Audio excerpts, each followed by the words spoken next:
Good afternoon, everyone, and welcome to the VLGA Connect live panel session this afternoon on integrity in the election process and standards of conduct and behaviour. We're very pleased you could join us. Could I please start by, on behalf of the VLGA, acknowledging the traditional owners of country from across Victoria or even beyond, wherever you're joining us today. We recognise their continuing connection to land and waters and acknowledge their elders, past, present and emerging, and their cultures. Lovely to have so many people with us today. Well over 100 people have registered to join us for our discussion on integrity in the 2020 council elections under COVID-19 conditions in Victoria. These will be elections like no other before in some respects, with many traditional campaigning methods severely restricted or even prevented. Candidates are having to find creative and innovative ways to get the attention of the voting public. Does this give rise to increased potential for the integrity of the process to be compromised?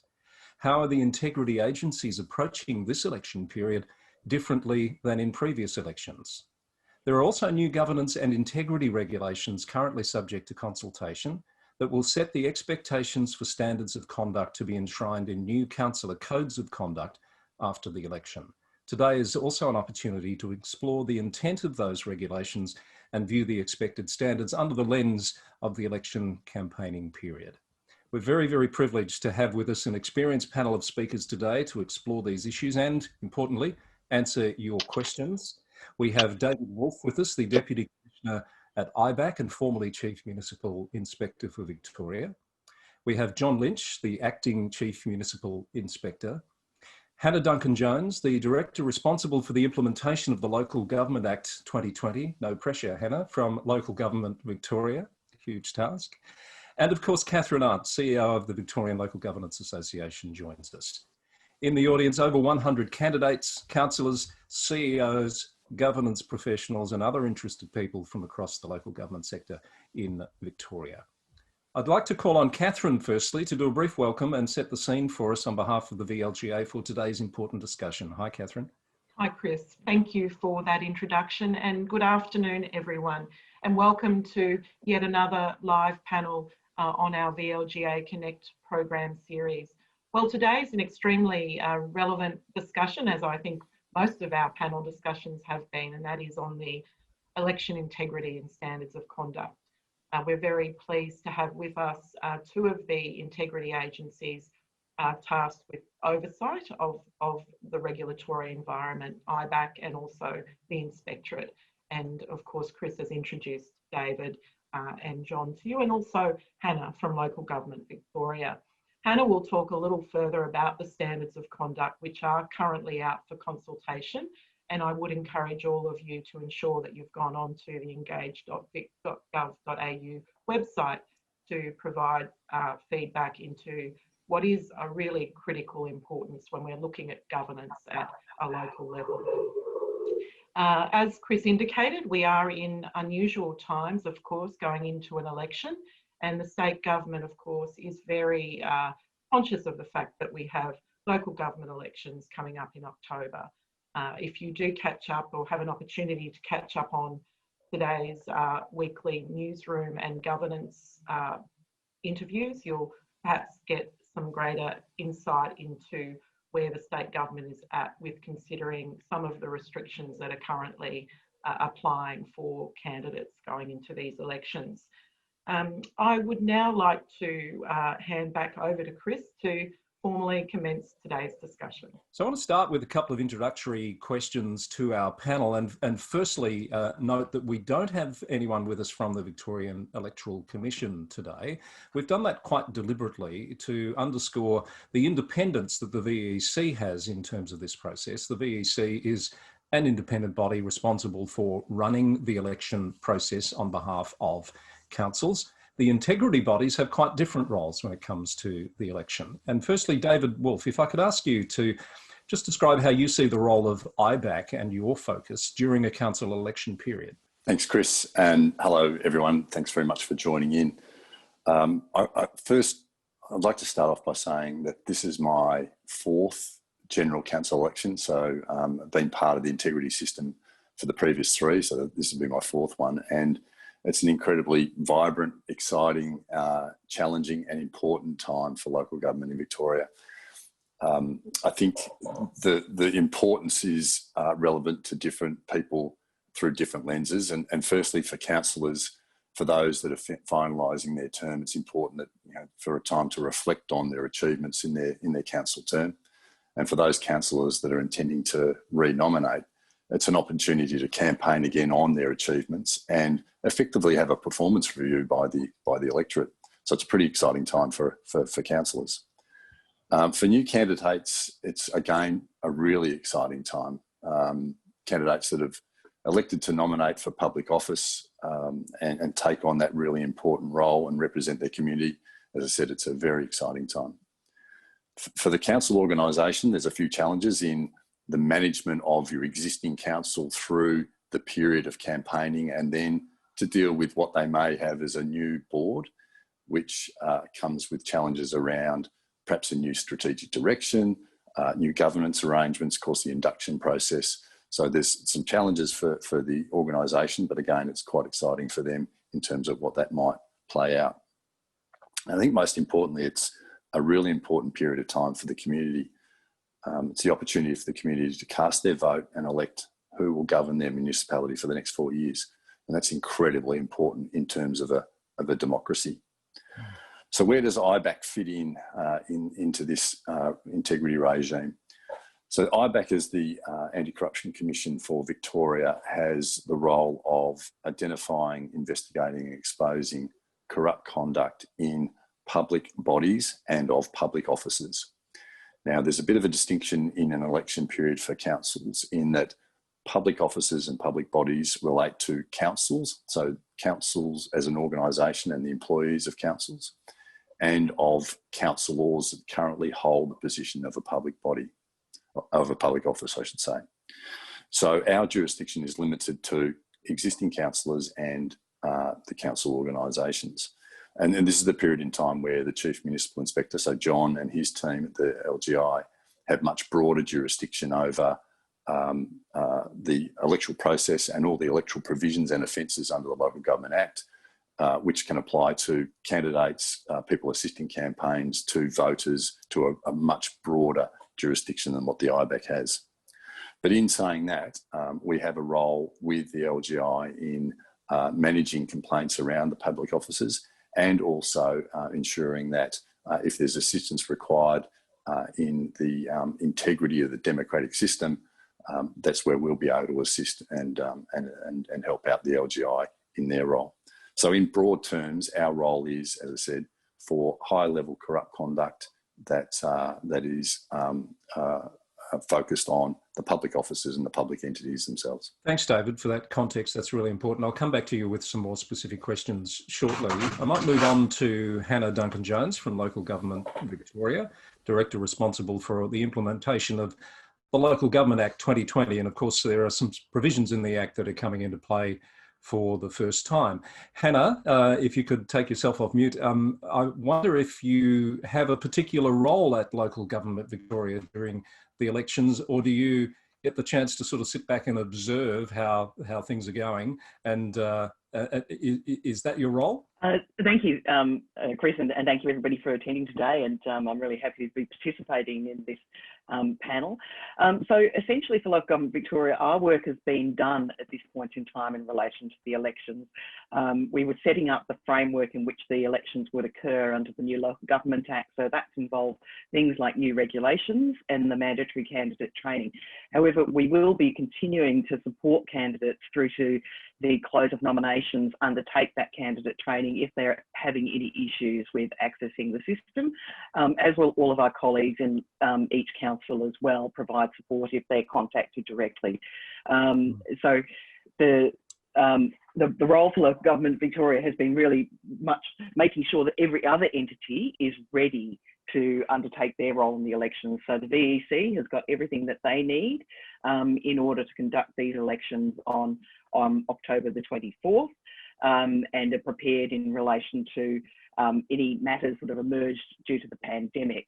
And there were some recent changes in relation to the regulations to assist the VEC, and also to assist candidates in nominating if they're constrained in any way by either a diagnosis or being in close contact with somebody who's had a diagnosis of coronavirus during that nomination period, given it's such a short period of time.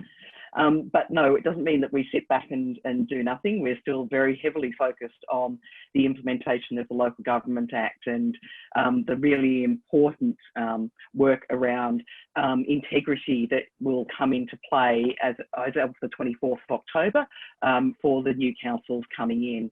And I've got a very strong focus on the standards of conduct at the moment, and really looking forward to hearing people's feedback in relation to those standards.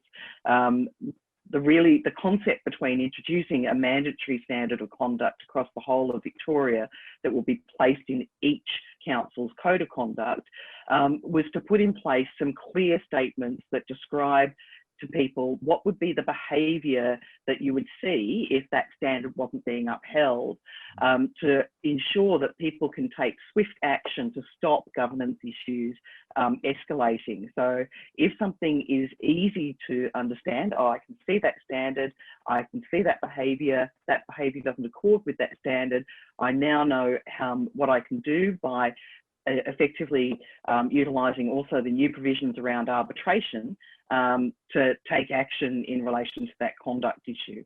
But that's the compliance side. What's more important is that there is really clear understanding right across the sector about what is expected of you under the standards. So it's consistent, and that you could be working with your colleagues in any council, if you were doing joint work together as two councils or more councils together, that you would expect those same standards of conduct from all of the people that you work with as an elected representative in the work that you do with each other. Thanks, Hannah. I didn't mean to suggest you'd be sitting back twiddling your thumbs, by the way, but it's good to have that understanding of where your focus is. Are you able to give us any intelligence on the candidate training process?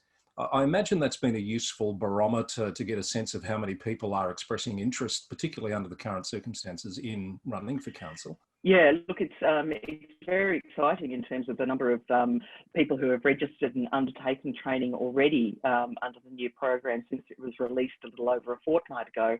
And we've hit over 2,000 registrations. So we're almost at the mark of the number of candidates in terms of registrations who participated in the elections in 2016. And there's still a period to go, and there is promotion of that training occurring at the moment through radio and print media as well. In terms of the participation rate, there's about 85% so far of people who register who complete the training. And there is some voluntary information in relation to who's undertaking that training. And so the numbers don't quite out here, but it's about at the moment it's about 35% women and 61% men who have undertaken the training.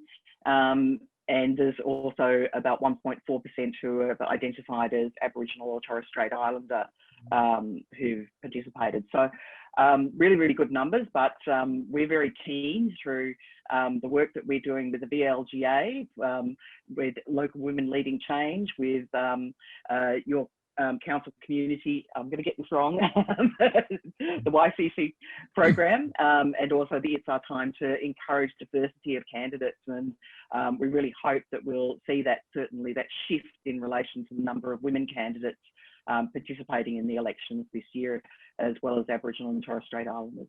Thank you. That's really good intelligence, Hannah, to get a sense with a couple of weeks to go. Very encouraging, although I'd suggest the gender numbers, we probably would want to see them higher because we're not making any improvement, obviously, on previous elections, if that holds, which has been predicted by some, of course, for some time, but that's perhaps a discussion for another day. I will come back to you shortly. I want to bring John Lynch into the conversation, the Acting Chief Municipal Inspector. John, thank you for joining us.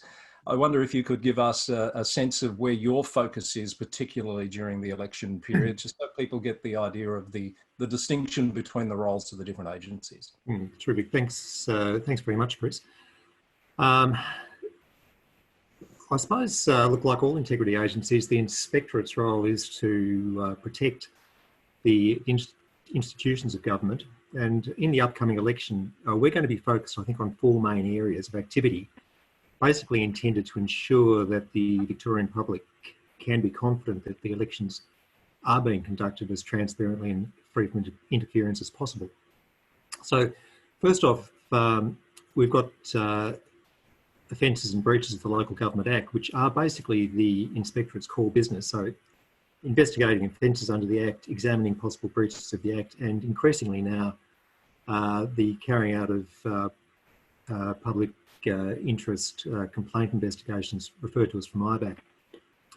Some of you may be aware, but that Part 8 of the Local Government Act, which sets out the code for the upcoming elections, contains a lot of offences. There's a lot of ways that you can be in breach of your obligations as candidates when you're going for election.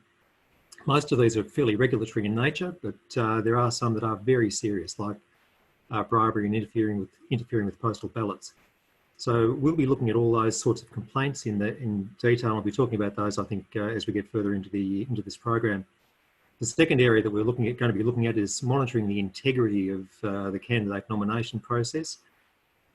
Thirdly, we'll be looking post-election at compliance with the election donation reporting requirements. So your, I forget the acronym. In fact, I won't even try to remember it, but whatever the returns are called. And then finally, we're dealing with public interest disclosures. So this is a particularly interesting election from our point of view, because it's the first time that whistleblower protections will be available to a much wider range of complainants following the commencement of the amendments to the Public Disclosure Act, the Public Information Disclosure Act that came in at the start of the year. Now, IBAC and the Inspectorate have been working together to develop a process to ensure that the disclosures can be processed without disrupting the electoral process. And the upshot of this has been that we're actually developed a much closer working relationship with IBAC for these elections, I think, than in previous elections. And I think that'll result in the early identification of matters which come within IBAC's corrupt conduct jurisdiction that David was talking about earlier. Probably doesn't hurt to have that Inspectorate to IBAC connection that you have with David, which I'm sure is very helpful. John, interested to know, I know it's very early and nominations haven't opened yet, but are you starting to get a sense of complaints already in terms of behaviour or activity that's happening out there on the campaign trail, so to speak? I'd probably leave that to the operations people to sort of talk about the numbers of complaints and types of complaints, but my sense at the moment is that we're getting basically the same mix of complaints as previously, maybe 1 or 2 COVID-19 related complaints that have also found their way in, but at this stage, pretty much the same pattern, I think, as in 2016. I'm seeing a lot of activity in the chat, and I think there's a few questions starting to come through. We might come to those very shortly. I want to come back to David, perhaps, firstly, though. Something that I've heard you speak about in the past, David, is this overarching principle of ensuring the integrity of the democratic process as such, which is obviously what it's all about. What are the warning signs, do you think? What stands out to you as a sign that that integrity of the process might be in question or at risk? I must say, it's become one of my passions, and as the Chief Municipal Inspector, we invested a lot of resources to ensure the democratic process was protected, and it was validated somewhat when we had a matter before the courts, and a magistrate made the comment to the defendant that whilst the defendant's barrister downplayed the behaviour, the magistrate effectively said that countries have gone to war over the right of a democratic process and the right for individuals to have a vote. And that really reinforced to me how important this is, and it was a really nice positive reinforcement, as I said, about the efforts that we put in place. So given that, myself, my organisation and John and the LGI are very focused on ensuring the democratic process is protected. And I think that's important to also identify that what we see as important and protecting the system may not be aligned with some of the candidates' expectations. So what's important to a candidate might not be as high a priority for us. And by that I'm talking about where there is challenging political campaigning, where there is allegations of false or misleading information. That is important, but for us, a person who is deliberately trying to undermine the system will be something that gets more attention than that. So talking about some of the things that are warning signs, I firstly want to touch on the nomination process and the self-certification for qualification. That self-certification process on nomination doesn't guarantee that candidates are actually qualified. And I think we had some reservations of around about 1% of the candidates in 2016. So of the 2,135 candidates, I think it was about 20 thereabouts that we had some level of concern about.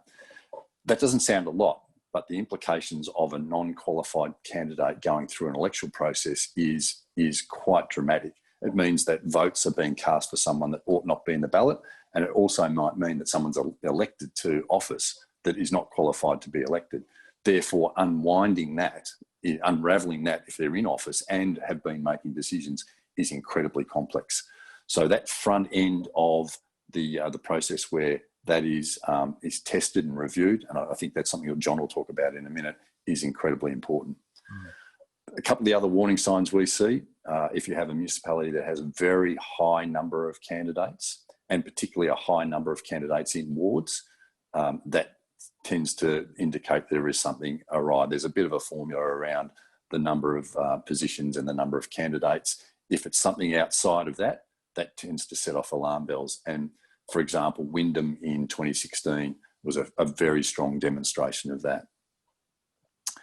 The other issues that we tend to look at is if you've got candidates that have a very low profile, so effectively don't campaign, that might be an indication that they have other motivations to campaign and might engage the common term of a dummy candidate.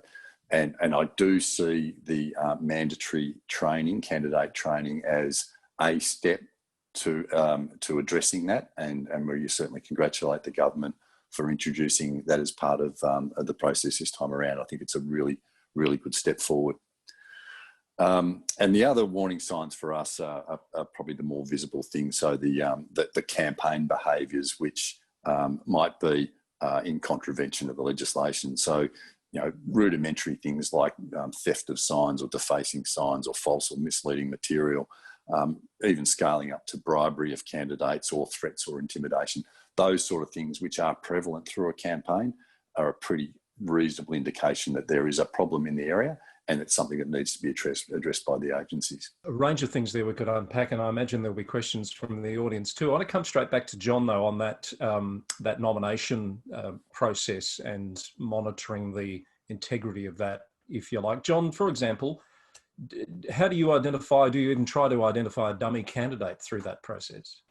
Look, as David indicated, in 2016 there's concern in relation to about 1% of all candidates, and we'll be doing the same thing in this election that we did in the last election, which was basically taking a pre-election sample audit of candidates to ensure that they do meet the eligibility requirements. I think in 2016 a couple of candidates were identified by the Inspectorate as failing to disclose offences which would have breached the threshold for disqualification under the 1989 Act, and they were ultimately referred back to the VEC, and they were retired from the election. I think it's really important that candidates understand that it's not just an offence to nominate when you're not eligible to nominate, but it's also an offence to include false material in your nomination form. So, you've got to be absolutely squeaky clean when you put your papers in. And, we in the Inspectorate will be basically out there making sure that, to the extent that we can, that those sorts of people who may not be qualified, in fact, are called out and removed. So, John, just want to understand how that process works, because Warwick Gately on a recent panel told us that qualification issues or eligibility issues was one of the things that took up a lot of time around that nomination period of the election managers and their staff. And I imagine there's the potential for people to unwittingly be putting themselves forward perhaps and not realising they're not eligible. Does most of that get weeded out, and you're talking about then vetting or sampling what comes through the nomination process to find issues? It's going to be a sampling process, sure. And look, as David indicated, 99% of candidates we expect will be fine. But the onus is really on the candidate to make sure that they qualify. You've got to go back and read the Act. You've got to work out what it is that actually, and read, of course, the material on that LGV and similar agencies put out about, what actually creates the entitlement to nominate. And nomination is an entitlement. It's a democratic fundamental. If I can just chime in there, Chris, I think in this respect, it's important to view the integrity of the election process as a bit of a partnership. It's not just the integrity agency's responsibility. So therefore, if information is available to councils and council staff generally across the candidates from their municipality, the information or intelligence that they may have is very important in this process, as is the general public. So if the community are aware that a particular candidate might be nominating and there is a personal or financial probity issue or an entitlement, so in terms of what their entitlement is to nominate within the municipality, if there is an issue that people are aware of, it's important that it's raised with the integrity agency. So don't just rely on our compliance sampling and that review function. I think it's important that people participate in it and provide that information to ensure the integrity of the elections protected. Really good point. And Hannah, I might just bring you back into this with and before we come to audience questions, which I think we're going to need to do because they're piling up, with the standards of conduct and behaviour lens across all of that. I know the standards of conduct are about informing codes of conduct, etc., but they go a lot further than that. And surely there's an onus on people who think they might want to be councillors to understand the right way to behave even during the election campaign. Does that make sense? Yeah, absolutely. And so there's four main areas that the standards cover. It's the treatment of others, performing the role of a councillor. It's about compliance with council policy and procedures, and the reputation of the council. Now, whilst they're all worded very specifically to being councillors, it's really easy to interpret from these standards behaviour that you would need to undertake as a candidate. So that you would treat the community and the people that you interact with, the organisations that you interact with dignity, courtesy and respect. So you just need to put yourself into the shoes of reading this as a candidate and how you're engaging and undertaking your campaign and what your interaction with others. So, do not use abusive, obscene, offensive or threatening language or behaviour, whether that's in person or on social media. If you're thinking about then performing the role, it talks about undertaking any training. So it's really important that you obviously do the mandatory candidate training, but there's a range of other training out there that the VLGA provide that you should undertake to get a wider view of your role as being a candidate and what local government's about. So it's also then thinking about things that talk about diligently using processes. So when you're doing your nomination, you should be diligent about understanding what the process of nomination is, what your obligations are under the Act and what the requirements of the VEC are to ensure that you're acting appropriately and undertaking that nomination in a way that respects the role that you intend to take up should you be elected. I guess, the reputation, it's your reputation that you're building during your campaign. And, when you look about that, it's talking about councillors representing themselves in a manner that promotes community trust and confidence. And so obviously as a candidate, that is obviously something that you want to put into your campaign. And again, not act in a way that's in any way detrimental to yourself as a candidate, but also as the institution of the government that you're trying to become a part of. So the local government tier, not only are you hoping to be a councillor in a particular council, you're also hoping to be part of what is the large and local tier of government and be able to effectively represent that. So all of the behaviours that you had expected to uphold once you are a councillor, they can be read to be as a candidate. It's really, really important I look at these. And so they're all up there in terms of those standards on the Engage Vic website. And so I'd encourage any candidates who are listening today to look at those standards so that they not only can consider them in their campaign, but also understand what will be required of them should they be able to become a councillor through the elections. And to share those with other candidates that they know as well, so that it is widely known what those standards are proposed to be. Thanks, Hannah. I see a lot of nodding from the audience, so there might be an element of preaching to the converted there, I would hope, but you know, hopefully that message gets spread. And I would make the point that in speaking with the new local government minister, Sean Lean, he's made it very clear from the outset that behaviour and standards of conduct are at the top of the list of his priority areas for focus in this new term of council. So good to see that the regulations are following suit. Kathryn, I'm going to throw it over to you now to start coming to our audience to deal with some of their questions. Thank you, Chris. And I would like to go back to Hannah at some stage to talk about standards of conduct and specifically the role of mayor. But I think before we do that, we might catch up on some of the questions that have come through. There's been a few around dummy candidates, and I know that David and John have talked to this, but perhaps Katerina raised an issue around what is effectively dummy candidates. And I think if I combine her question with a couple of others, in regard to dummy candidates, what are the ramifications for them, or once the integrity agencies have identified an issue? I guess I'll start off with that one. I think we went away from the term dummy candidate, although that is widely accepted in the community.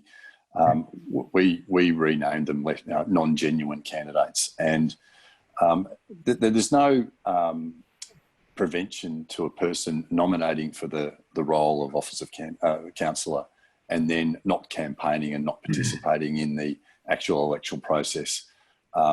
That person can determine or dictate where any preferences might go, and again, there's no legislative bar on that person, acting in that way.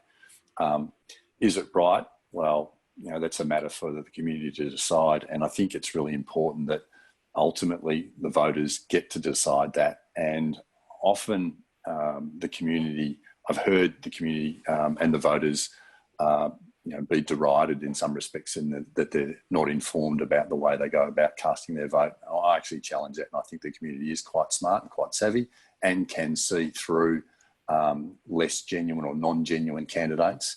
And I have a lot of faith that the right people are ultimately elected in all tiers of government. Look, it's certainly not illegal to be running dummy candidates, but inevitably it does distort the democratic process. If you've got somebody who you are voting for who is directing preferences to somebody who you didn't vote for and didn't intend to vote for, then that ultimately is subverting your vote. I was very interested to see actually in the after the 2016 election that the Inspectorate actually recommended that when nominating candidates should be required to go through a police check and a financial probity check to basically ensure that they were who they made themselves out to be. Now, I tend to agree with the Inspectorate from 2016 that wouldn't deter a genuine candidate and might make the non-genuine candidate reconsider. So there's a few questions that have come through around which agency to report various breaches to. So Susie had a question around who do we notify if we see unethical acts by candidates, such as operating under false names, on social media, distributing flyers and posters during the lockdown and restricted campaigning environment.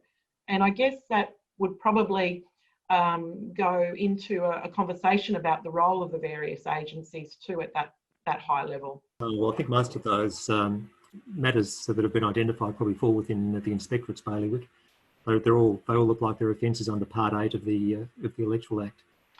There have been a few, sorry to jump in there, John, questions from candidates who do wonder specifically about the stage 4 restrictions, and of course letterbox dropping is prohibited under those current campaign guidelines. Who do you report a breach of that to? Actually, we have noticed people making complaints about breaches of the COVID regs, but at the same time making complaints to the police about it. So it's sort of going down the two paths. Look, our view is that COVID breaches are the responsibility of the police, and as we receive those sorts of complaints, we are referring them straight off to the nearest big pole. The important message, Kathryn, overall is that it's important if there is an issue that's worthy of being reported, it gets reported to an agency. The important message we can give as the agencies is that we work together in the background to make sure that the most appropriate agency receives the issue to deal with. In the local government electoral process, ultimately the local government inspectorate's more than likely going to be the primary agency, so they will receive the issues in the first instance. There are some anomalies around, as John alluded to before, under the Public Interest Disclosure Act and how that might intersect with existing councillors. And they may be matters that have to come to the IBAC for assessment and processing. But ultimately the message is, if there's an issue that's important, report it to an agency and the agencies will work out who's best to deal with it. Can I come back to donations? It was touched on previously, and it's what's reminded me of this is John's comment about some recommendations from the 2016 elections that haven't made through to the new Act or regulations. And I think, correct me if I'm wrong, David, there was also some recommendation about changing the donation process to put it, take it out of the hands of the CEOs basically and put it with the Inspectorate. Am I right there? And that hasn't happened. So just talk a bit about how you feel the integrity of that donation process is going to be managed. Yeah, so under the first draft of the new bill, there was some quite significant changes to the campaign donation process. And the first one was to, as you said, to take it out of the hands of the council CEOs who really had an administrative function. They didn't have a review or assessment function under the previous regime. So the proposal was to shift the reporting of campaign donations directly to the Chief Municipal Inspector and allow the CMI to then conduct a compliance review and ensure that the process has been followed appropriately. Now those amendments or those changes to the bill were removed on the basis that that there were some other matters underway, and namely the Operation Sand-On, which is a matter that the IBAC is still investigating. And we would expect that there'll be some recommendations flowing out of that in terms of campaign donation funding, how it's reported and how it's treated. So at the conclusion of that, we would expect to make recommendations to government, and that will then, the government will consider it, and Hannah may have some more work on her hands to implement a policy regime around it. But for the time being, and for this election, we're operating under the pre-existing campaign donation regime. That's good context. And I imagine nobody thought Operation Sand would take this long with COVID-19 obviously causing issues for a whole lot of processes like that. Hannah, do you have anything to add about, I guess, local government Victoria or the minister's view on those donation issues and whether that's open to or planned to be a further piece of work post these elections? It was made very clear when the provisions that were placed in the bill were removed that the government intended to do further work on this and be informed by Operation Sand-On in terms of making sure that the reforms were going to be robust enough to respond to the issues that arose through the actions taken by certain parties that are under investigation at the moment, or the alleged actions that are under investigation at the moment. So look, it'll be about the timing of the report and being able to then work that report through in terms of what it means in relation to donation reforms.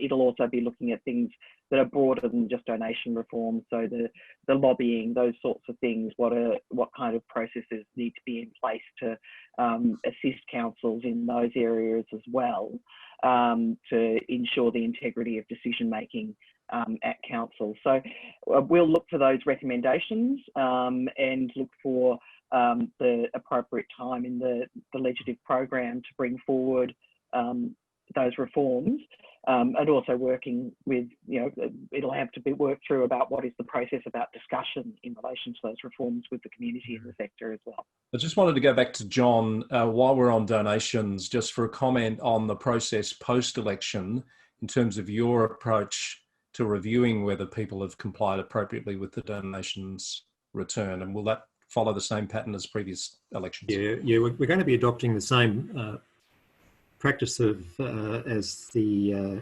after the 2016 election. So post-election, we'll be focusing on several key compliance requirements relating to campaign donation returns, including their submission and the accuracy and completeness of the returns themselves. I mean, it's almost axiomatic that the link between CDRs and the management of conflicts of interest in local government is absolutely paramount to maintaining the integrity of council decision making. So, we'll be looking at the proper recording and disclosure of campaign election donations as a transparency measure. And look, I'm not telling anybody anything about the importance of ensuring that donations there is a degree of transparency around the process. And Operation Sandon, of course, is the prime example of that. What can happen when councillors fail in their responsibilities to complete adequate declarations. It does seriously damage public confidence in the decision-making process. Thanks, and I see you found your acronym, CDR. Well CDR, done. thanks. Yeah. I think you found it without thinking about it. Yeah. Kathryn, let's deal with some audience questions, please. Yes, look, I might actually ask Louise Hill to talk to her. She had a couple of questions. Louise, one was around municipalities, perhaps that were at greater risk, and also a question about the role of an independent governance organisation such as the VLGA.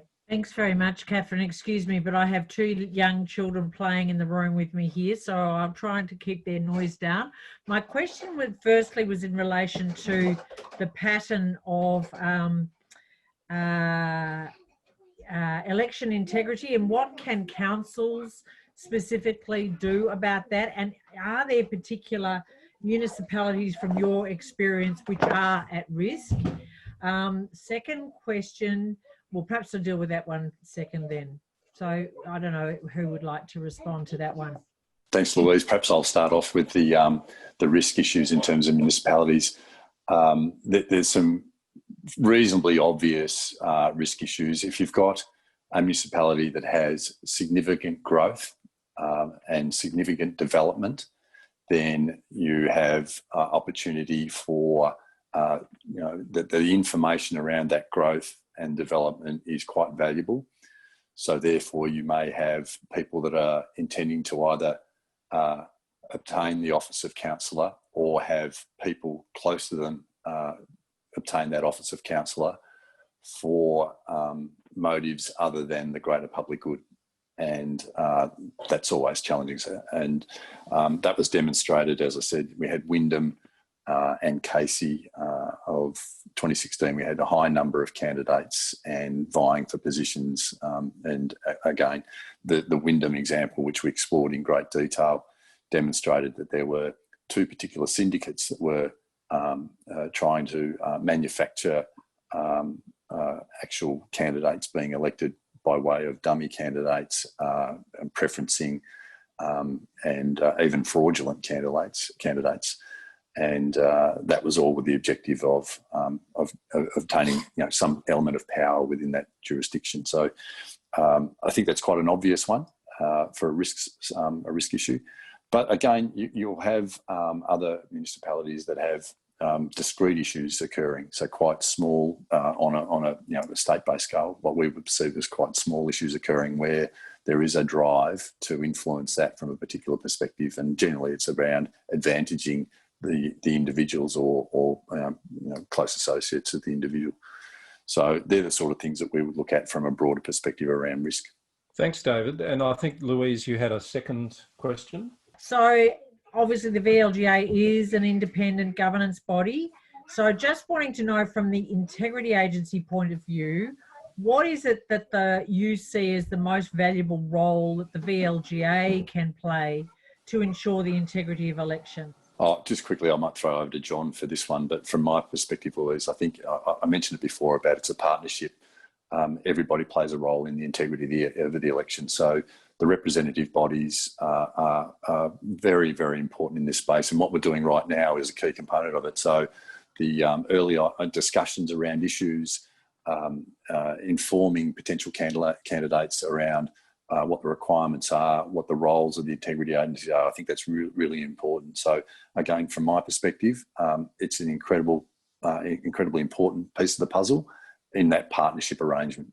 Yeah, look, I'd certainly endorse that. I think the role of any peak body in implementing or assisting in the implementation of government policy is always there. It doesn't matter whether it's the VLGA or the Law Institute or the Bar Council or whoever. It's absolutely essential for getting the message out certainly from our point of view to the sector that what the requirements are, how to avoid the pitfalls of the sorts of processes that we're looking at the moment.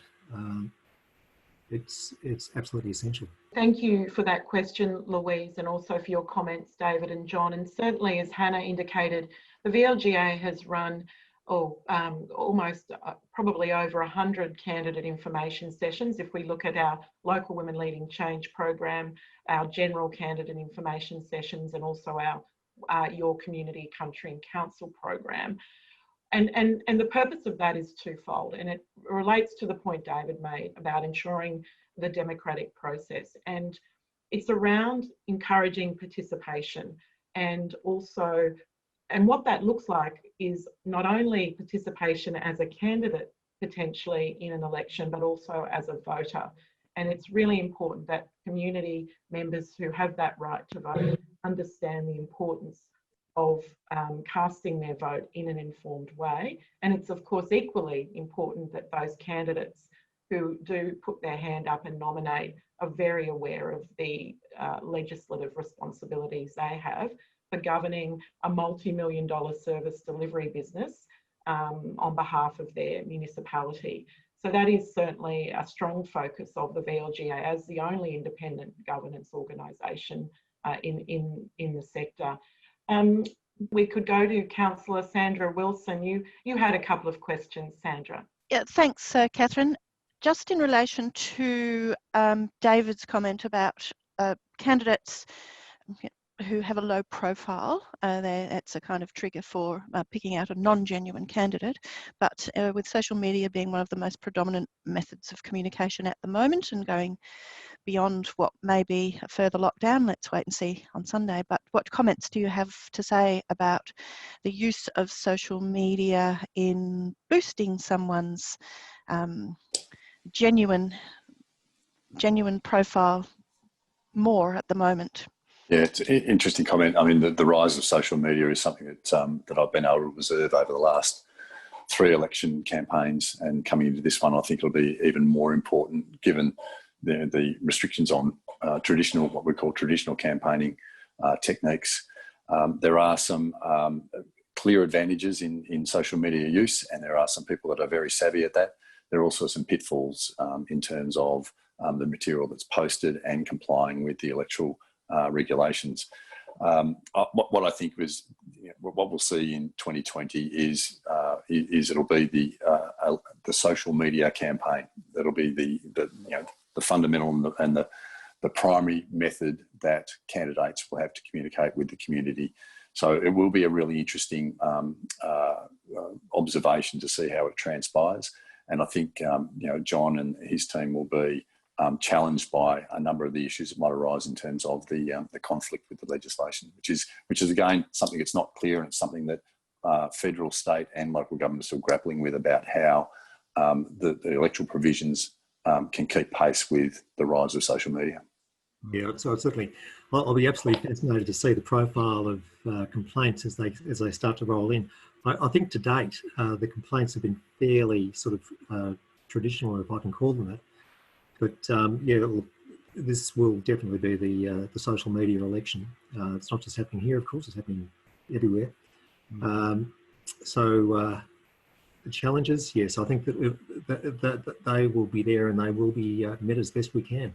John, I think you might have said to us previously you typically expect around 400 complaints during a council election campaign. Did I get that number right? Yeah, look, in 2016, the Inspectorate received about 409 complaints or thereabouts, and about 2,000 inquiries. So it's quite a busy time for us. But yeah, look, maybe in this year's election report, we'll actually sort of start to break it down by source and see, whether and to what extent that social media campaigning is starting to impact.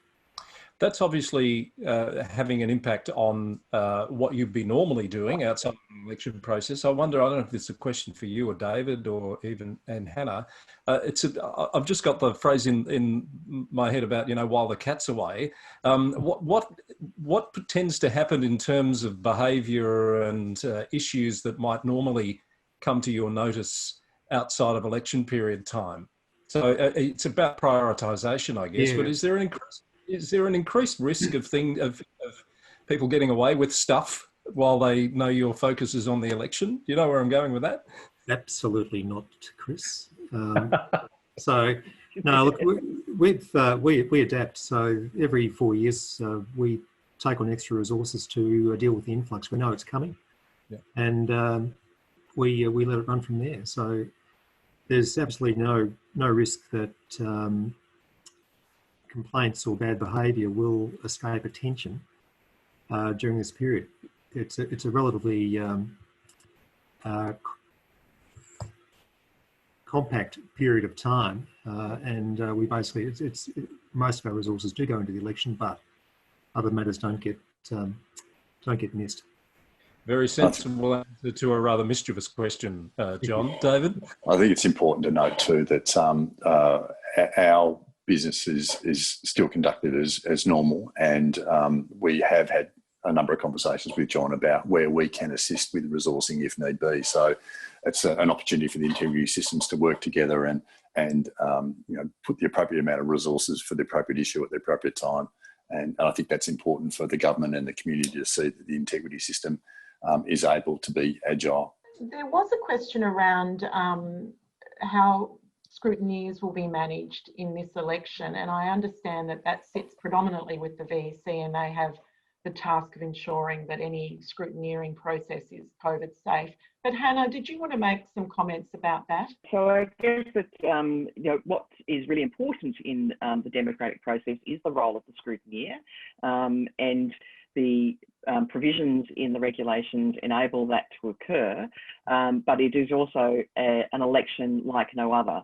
And if the restrictions are in play when we're going through when the VEC is going through the process of the count, then they have an obligation to make sure that their staff are safe, and that also the democratic role that the scrutineers play can be played. And so they will make decisions to ensure that both those things are balanced appropriately to ensure the integrity of the election.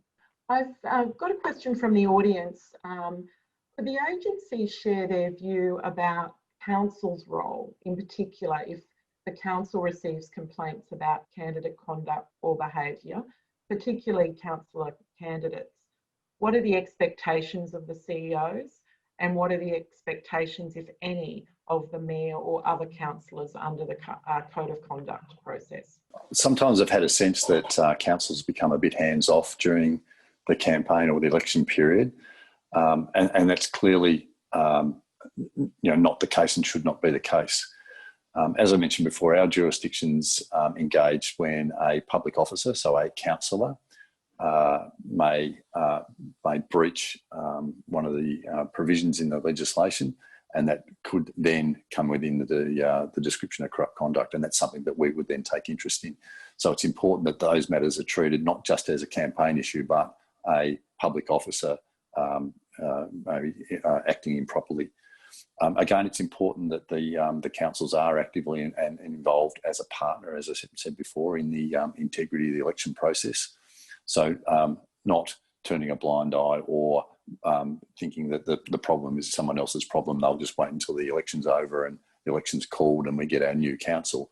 But they're an active part in the election process and ought to be involved and working with the agencies to make sure the appropriate information is provided at the appropriate level. So I think it's really important that council administrations see themselves as part of the system to ensure the democratic process is followed.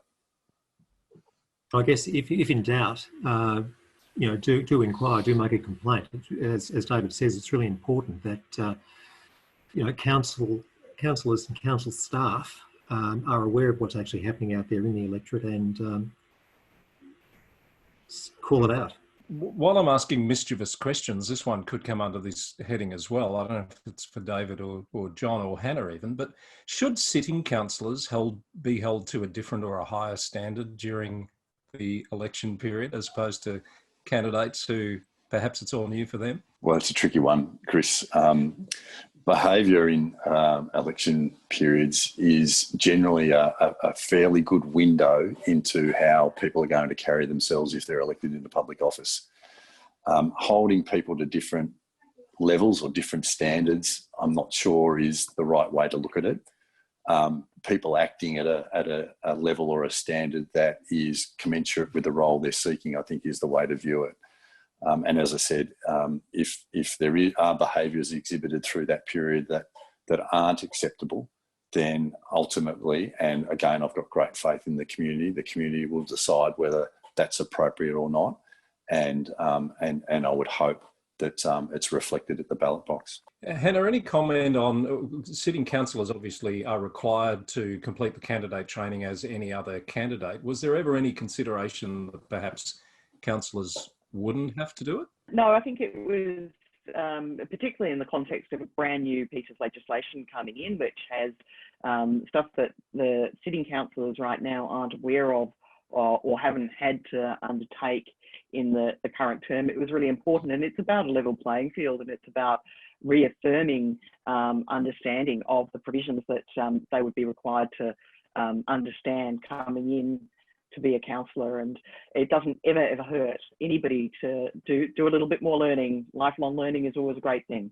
Exactly the sort of answers I was expecting there. Thank you. Kathryn, I know we've got a few more questions lined up, so let's see if we can deal with them in the time we have left. Thanks, Chris. Look, and perhaps back to Hannah, and I did raise the issue earlier around the role of mayor, but one of the other questions that just has come through is around the proposed standards of conduct and the treatment of and others, and in particular, whether or not bullying is picked up in that. Do you want to talk about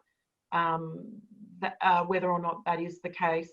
Because it is something that's been a little difficult to manage amongst councillors under the Code of Conduct process, and perhaps that might lead into the role of the mayor in the Code of Conduct process.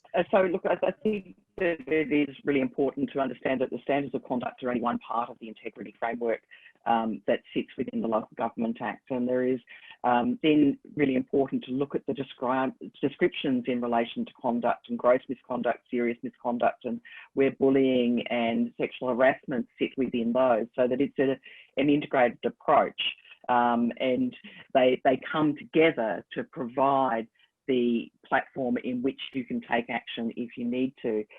Thank you for bringing up the role of the mayor is very much strengthened under the new Act as the leader of the council in a number of ways, and it's in terms of leading that conversation with community and reporting back to community, but also that responsibility of the mayor to lead the behaviour and to work with his or her fellow councillors to ensure that they're upholding the standards of conduct and that they're aware of the standards of conduct. So really, really important part of the new Act that really solidifies that role of the mayor as the leader of the council.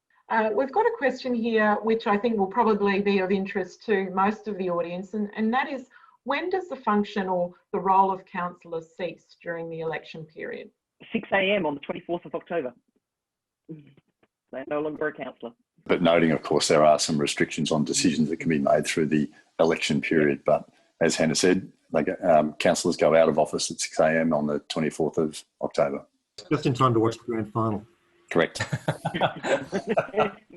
Don't mention the war, John. Look, I know Katharina had a few questions, which I hope that we've answered, but if we've not, please feel free to jump in, Katharina, if you'd like. Shaking her head, so if you're able to come off. All right, if I might, sorry, I know we've talked about dummy candidates. My question is really specific. If you have people that are running that are affiliated with a political party, but have decided to run as an independent, so for example, you might have 2 Blues running and 2 independents, but those 2 independents are actually associated with the Blues because they're trying to load the council. Is that allowed? And if it's not, what do you do about it? As I understand the question, they're dummy candidates. A dummy candidate is a dummy candidate. It doesn't matter whether the person is actually affiliated with it or has any sort of party political affiliations. As we were saying earlier, it's not illegal to do that kind of thing, but it does have the effect of distorting the democratic process. As in terms of the way in which preferences are allocated, you might want to vote for that person, you might not want to vote for the blue person. So, John, I thought Katharina might have more been suggesting that not that they're dummy candidates, but that they're hiding their true political affiliations and not being open with the voting public about that. So that's another issue and very hard to detect, isn't it? Well, yeah, but they're also, this is where my way around Part 8 is probably a little bit defective, but as long as they don't mislead the electorate in the way they actually conduct their campaigns, I would have thought they're still within bounds. But yeah, I'll leave that to others. Yeah, and John's spot on there. So there's no requirement for a person to nominate their particular political affiliation unless they're an endorsed candidate, of course, and that would be pretty clear if they're an endorsed candidate. And again, then it is up to the community to look at the campaigning, to make the assessment for themselves around what their candidate may or may not stand for. One of the issues, of course, and one of the negatives around the change of our local media is there's less and less local media scrutiny of local government, and that's where many voters drew their information from, so they're able to form their opinion. And perhaps that may be one of the benefits of social media, in that voters will now be able to view what candidates are posting and have an understanding of what their political views or affiliations might be. And again, ultimately, as long as they're not an endorsed candidate, then there's no requirement for them to nominate what their affiliations may be. Sally Davis. Thanks, Chris. Just wanted to check, seeing David's here, we had a conversation about the, through the chat on the how to vote. Now, it was not included in the 2016, and I'm assuming it's not happening again, but nobody seems to have actually said we're not doing that anymore. So I just wanted a clarification, because I noticed a few people have asked about that. Sally, are you referring to the how to vote cards? No, I'm referring to the how to vote advice that used to be published on the with the election papers, which was abolished. I know Kendria Pope is in the audience here, and she and I were very interested in this when we were sitting on that commission or inquiry. And it came up as an issue that Victoria was the only state in Australia that actually published a how to vote advice on the ballot paper. And it was abolished in 2016. And I just wanted to double check that this is still happening, because I haven't seen anywhere where they've just stated it. I guess it's just assumed it's not happening again. Might be a question for Hannah, is it, in terms of process? Yeah. Yeah, no, there's no change since 2016. It won't be on the ballot. Thanks, Hannah. Now, Councillor Nicole Seymour, I understand, may have a question. Are you there, Nicole? Yes, mine was around use of social media. So social media has been a big platform for most sitting councillors and mayors throughout, particularly the pandemic. And there's still a key role to play even through the election period. Do you have any thoughts or recommendations how you manage that ongoing communication and it not getting confused with electioneering? So, because nobody wants to run 2 pages. So you're running 1 page, but you have a civic leadership role that you need to continue to uphold, but you also want to get your campaign message out.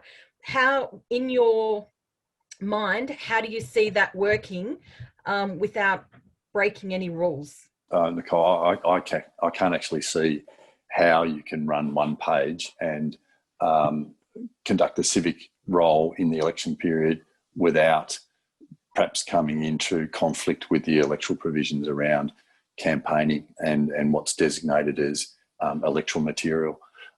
So I take your point. There are challenges around having 2 profiles or 2 sites, but my view would be it would be a necessity. Simple things like a sitting councillor having the council brand and logo attached to their site may well contravene the electoral provisions.